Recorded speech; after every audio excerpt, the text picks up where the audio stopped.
And I'll just take a picture, but I'm gonna replace it with a solid background. I think it's a lot nicer, but you could use a picture. I'll just press the marker option on top and I'll choose a blue color here on the bottom, and I'll press and hold in the center to get a blue background.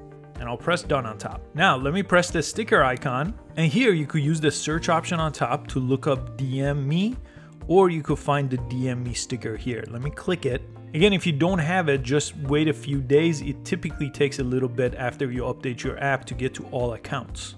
And typically you would ask a question. I'll just type out my question, how can I help you with Instagram? And then the DM me option is here. To change colors, typically with stickers, you have the little color wheel on top. So you can go ahead and press it and it changes the sticker icon here. And you have the dice option where it basically puts the questions for you if you want to do it that way, instead of typing your own. But anytime you could delete this one and type your own. I'm gonna go ahead and just leave this with the dice and I'll press done.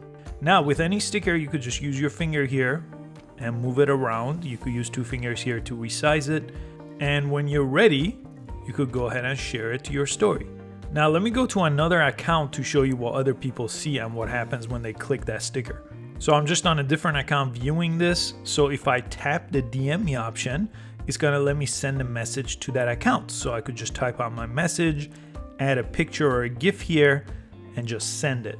So type your message here and press send, and they'll receive it in their direct messages just like this, and that text message was the message I just sent. And it's that simple to use the DM me sticker inside of Instagram stories.